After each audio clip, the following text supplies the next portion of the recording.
Welcome to Creative Juices episode. We don't know the episode number. Don't we? Nope. It's fine.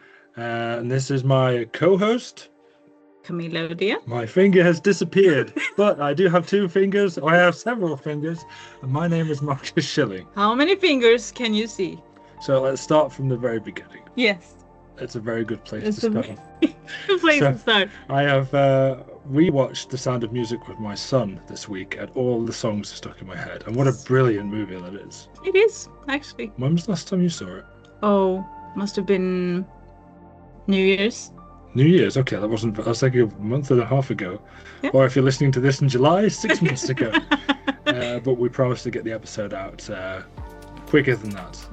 So we are creative tutors. Sometimes we have guests on, sometimes we're just free talking, sometimes we have a subject to discuss, maybe current events, current affairs. But today we thought more of a... Do you see the ghost going by then? Yeah. Yeah, see? They're with us. It's the creative juice coming to us right now.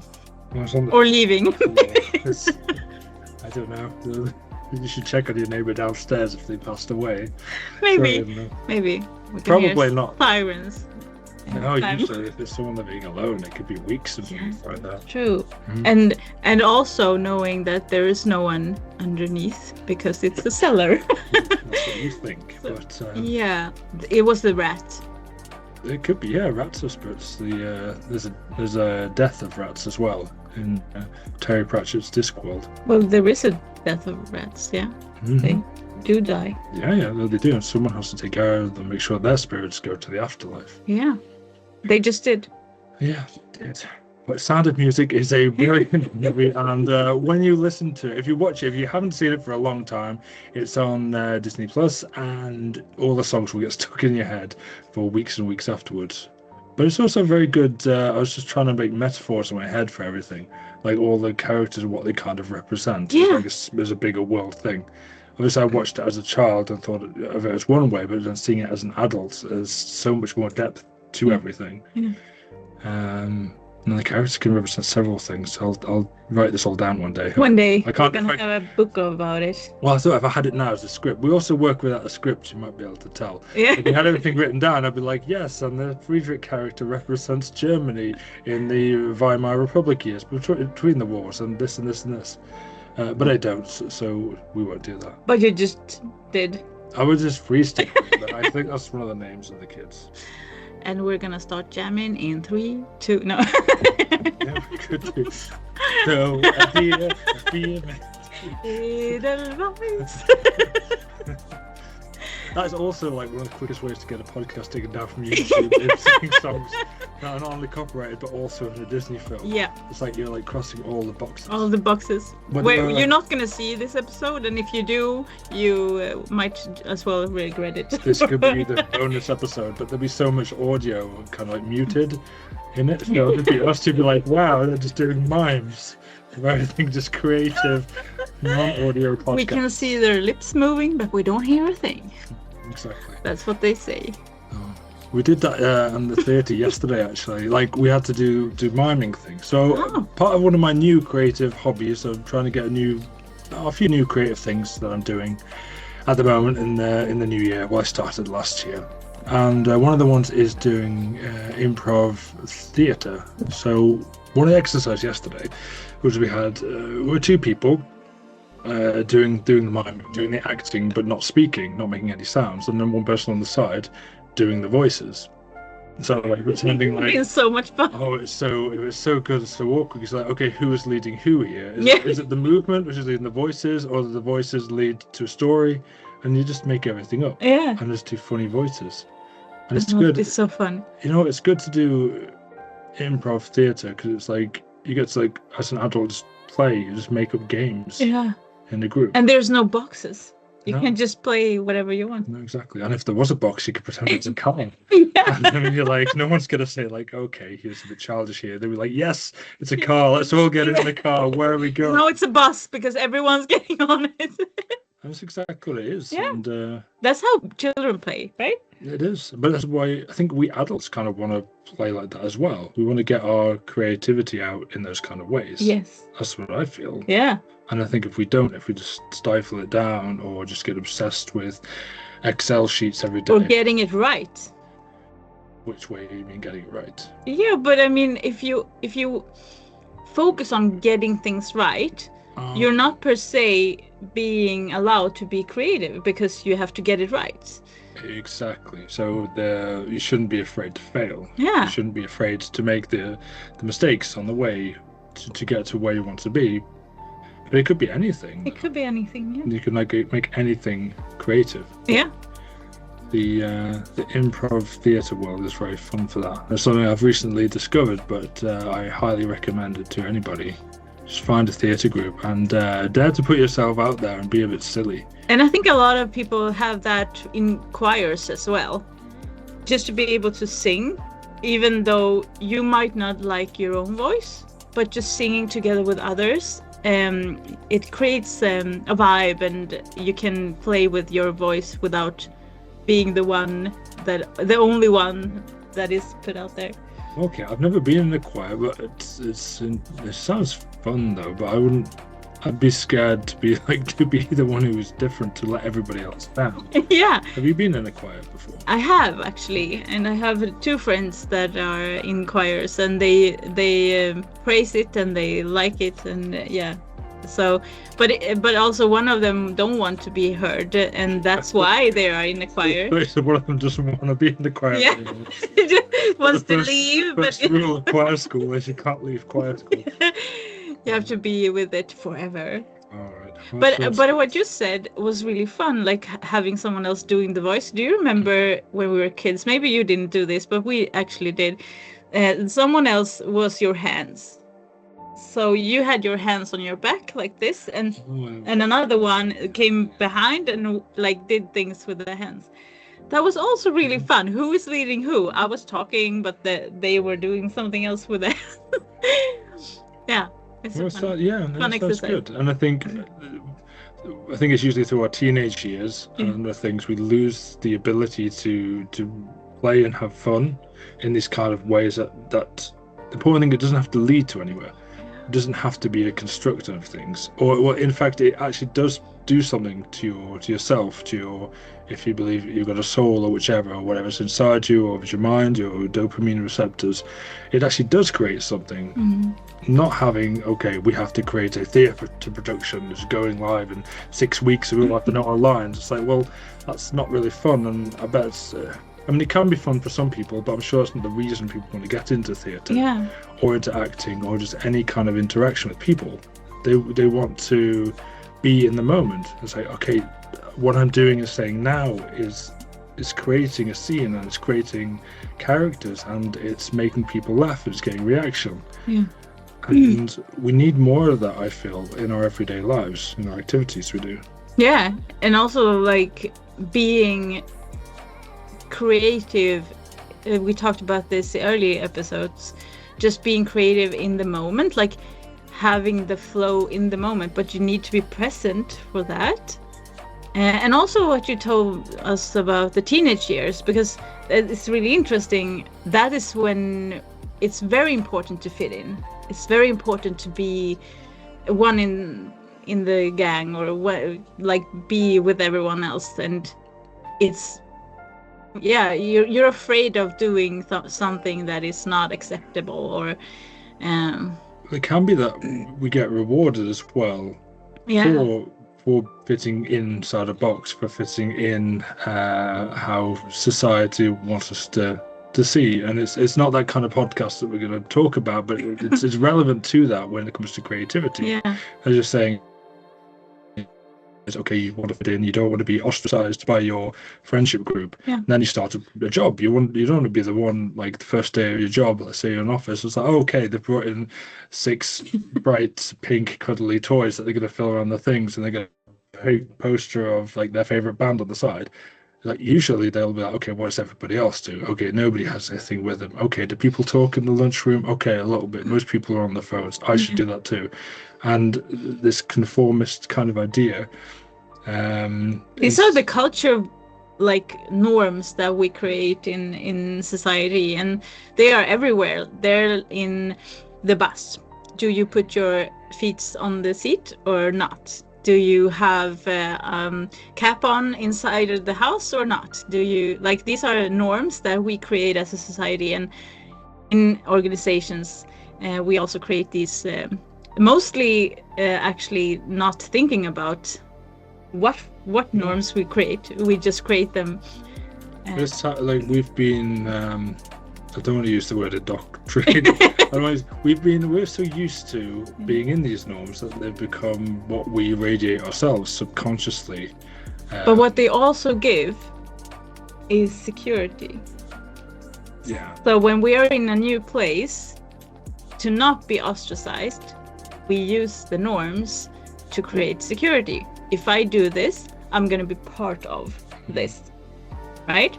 And when these fail, that is when you see complexity and fragments. And No, that's a good point. We've got like a lot of thinking about it, but you can't be like 100% creative all the time. But when you were saying that, I was thinking about our recent guest, David Wadsworth, who was on a show. You guys might have seen it a couple of episodes back.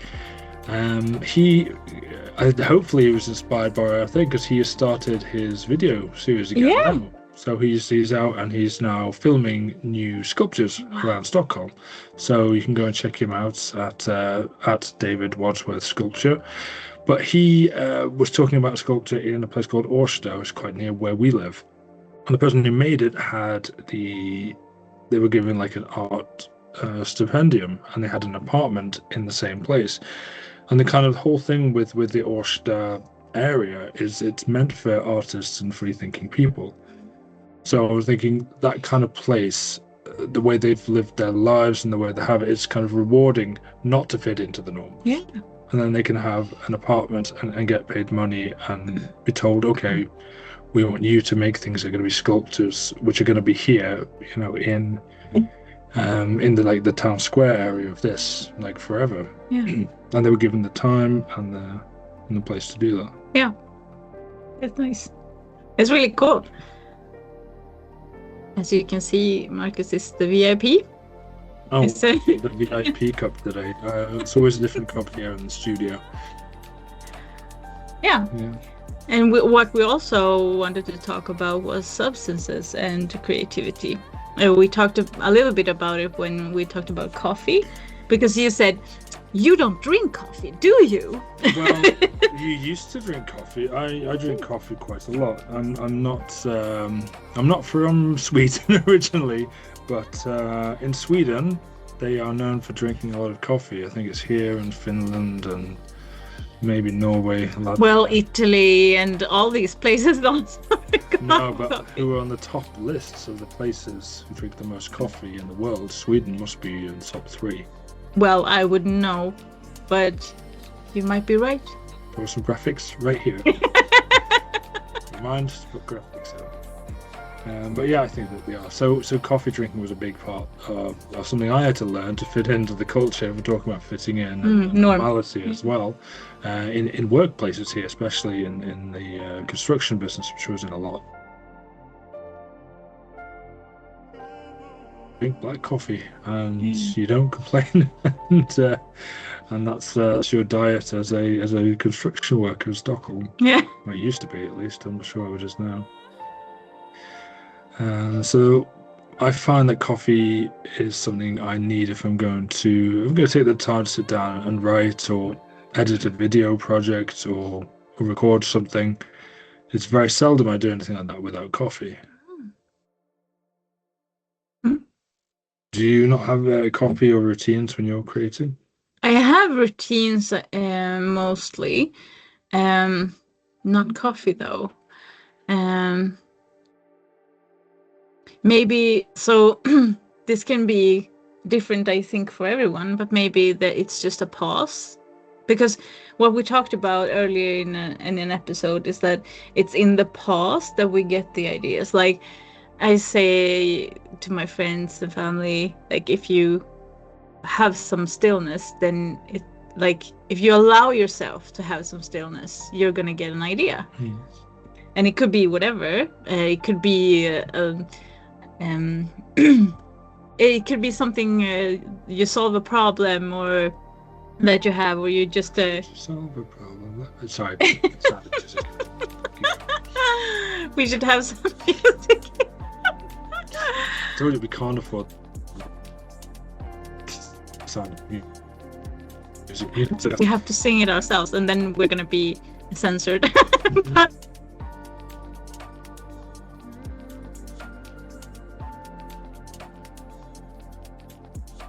A lot of people today, I feel, need something else to get that boss.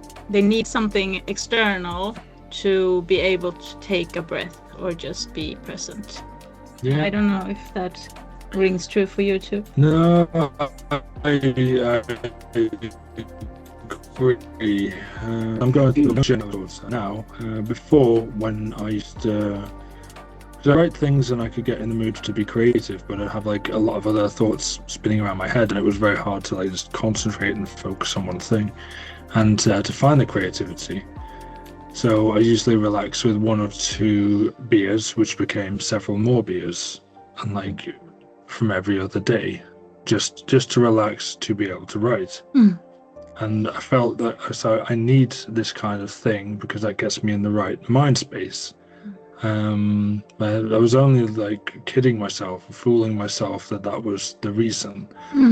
And I've grown now to find other ways and other things to see that, okay, it was inside me the whole time, how you can find the space inside yourself and be able to still write. It was never about, you have to have the beers to write or to communicate or to access that level of feeling or emotion.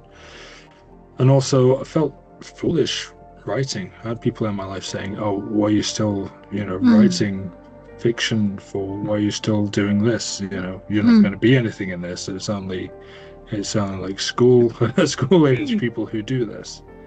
As an adult, that you shouldn't anymore.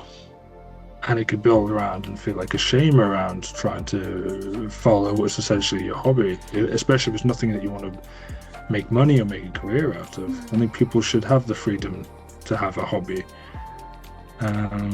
But I felt very like strange around that, and alcohol was a way for me to cope, to be like, okay, it's in my space and I can drink now, and then I can start to write. Yeah. And I'm thinking the substances also gives us permission.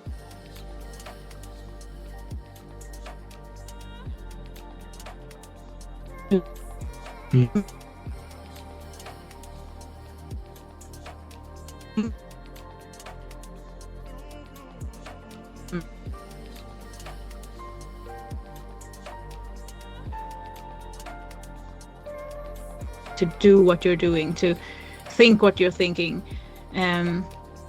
There's a really fascinating guy that I saw, and he talks about himself as a psychopath, and he does these really like strange, crazy like video things where like in a movie would be like the thriller where it all hits, like they find this body, or and he comes up with all these ideas, and he portrays himself as a psychopath because of it. And he's really good at learning people's behavior and seeing people, like how do people behave when they're lying, how do they behave when they're truthful, and stuff like that. And that's really interesting also, because like then to be a psychopath is also an allowance to be all that creative side. I need to be worshiping the devil to be able to write this kind of music. I can't just be me. I need a persona, maybe I need a mask, or maybe I need substances to.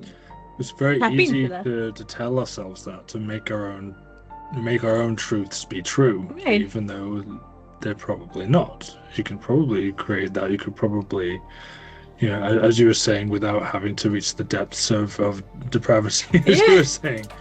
Because maybe it's just a facade to keep ourselves from being criticized for what we create. Yeah, definitely.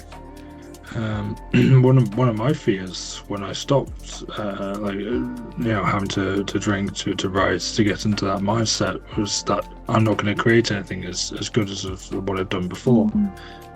And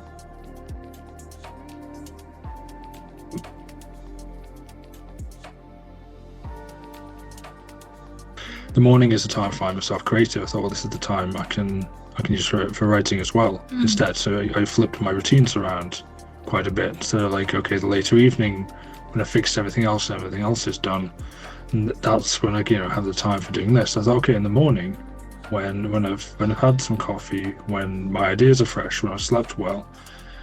Before, that wasn't the time I'd be writing so much. I thought, well, I won't get out the creativity there.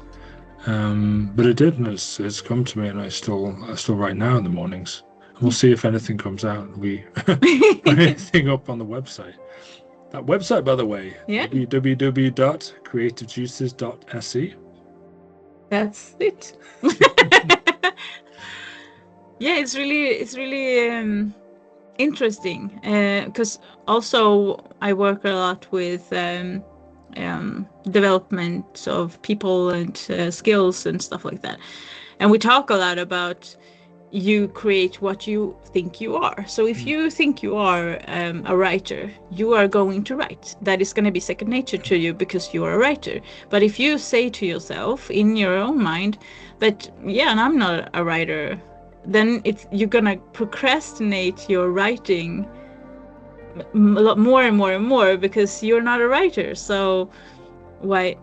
So that could be true for a lot of different creative outlets. Like, I'm not a good photographer. If we say that to ourselves, then we're gonna take shitty pictures because we find ourselves being you manifest that idea yourself, and you attach it to yourself. Yeah. And you're like, okay, this is one of my identity things. So this, and a bad photographer. And the cool thing is that you can change that. You can change your own identity by like reaffirming, what am I? So if I really want to write that book, I can say I am a writer. I'm a lot of things, but I am a writer. Yeah, that's the thing. I have to get better at doing that, I think. If someone knew how much hate we throw at ourselves in our own minds, jeez. That's the thing. We would never say that to someone else. No, exactly. If you think, like, you walk down the street and think of how many negative thoughts everybody has about themselves, but often when we are maybe walking down the street, we're thinking, what's everybody else thinking about me? Yeah. And no one's thinking about you. That's the reality. No one's thinking about you. They're thinking about themselves. No, exactly. And maybe that substances can help with that also. I don't know. It does. I mean, I feel it does, and I know other people who are creatives as well, and a lot of musicians. Obviously, they like. We're talking about rock and roll, heavy metal musicians. Yeah. They also see the lifestyle and they see their idols and they want to be like them. Yeah. So they also think this is part of what should be done to do this. So I'm going to write music and I'm going to perform on stage, and I need to be like drunk the whole time because that's like how it's all done. And I think the new generations coming up is less thinking in that way, which is very good. That they are, but I think we have a whole generation of people, like the millennials and the generation before that as well, Generation X, I think is still very confused with his ideas, and they're still filled full of shame and things, and a lot of them still find alcohol as a solution to get over their mental blocks. Yeah, get over the shame. Yeah, because then you're under the alcohol. Exactly. So you're letting that control you. Yeah. And like, you don't want to have something else controlling your life. You want to be the driver in your own destiny. Yeah. Or you have the facade. Or you have the character. Or you have the, like, all of these things. That's also about pseudonyms? Pseudonyms, yeah. For writers, like, I can't stand being criticized for this. Or maybe in my time,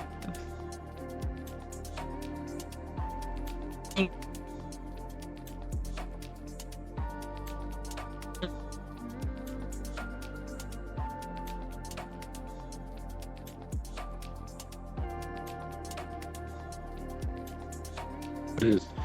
And that's a much bigger problem with society as it was then. Yeah. But I mean, it comes down to the same. Like, I want to avoid being seen in what I've done. So I do this instead. I take substances, or I create a fake name or a mask or whatever. Yeah, there's a lot of people who do that and have that as their way out or their way to do things. Yeah. But we're saying you don't have to do that. You can find other ways. And as you said before, like taking a pause before creating. And I think in that also a bit of self-reflection maybe and self-affirmation. Like, I can do this. This is part of who I am. I am a writer. My ideas are good. People will want to listen to me. Yeah. And then that kind of maybe unlocks the door to be like, okay, now I can let the ideas flow through. Yeah, a lot of these speakers that talk about personalities and identities and how you shift your focus and your mentality, they talk about having the body with you. So if you need to believe something, make sure you stand like a writer. Like you behave like a writer. You embody being a writer, and then you sit down and then you do it. And that actually makes a difference, because your body and your energy speaks louder than the words in your head. That's true. I've got a counterpoint to that. Yeah. To make it a little bit more of a not an argument, but a discussion, because that's true as well. But I heard something today which I thought was very profound, and it was you should, as a creator or a writer, comedian or performer, whichever, you should yourself experience like imposter syndrome like every 18 months, so you don't get comfortable with where you are. So you can always keep growing. Exactly. So you should always be like, I want to get better, and I should be, in a better group, and the people around me should be more experienced, and you shouldn't be at the top. You should be like, okay, I feel I'm the best at my level that I am now. Try and find what are the young people doing. Put yourself in a position which is uncomfortable. Like, do I fit in here? Am I still relevant in this field? Yeah. Because if you get complacent and you think, no, I've done everything, or my merits in the past are good enough. I was a writer and I did this, therefore whatever I write now should be great as well. I think that they are not opposites, they're build-ups, right? Like you can feel, so if you don't feel like you are a writer, you don't identify as a writer, then it's going to be hard for you to produce anything. But if you know that you're a writer and then you want to become better, then that should be something that you strive for. Yeah. No, I completely agree. That's good then. We've come to agreement. Yeah. And it was never a discussion. It was never a discussion. I was trying to open for a discussion, but I saw that we're running short on time, so we maybe have to tell them about the juicy links. The juicy link. We are Creative Juices. My name is Marcus Schilling. And my name is Camilla Udén. And we are here to bring you the juicy links. The juicy links for our website is www.creativejuices.se. We even have a YouTube channel, which you'll find creativejuices.se. And then we have Spotify, also creativejuices.se. I'm a little bit skeptical to Spotify, but I still have Instagram, and you'll find us there at creativejuices.se. Also, if you have a guest or a suggestion or anybody that you want to have on the show to talk about creativity, we have an email. And where can they reach us at that one? It's info@creativejuices.se. And that... Big surprise. And those were your juicy links. Stay tuned, and we will talk to you all next time. Yeah. Okay. Have a great week. Bye.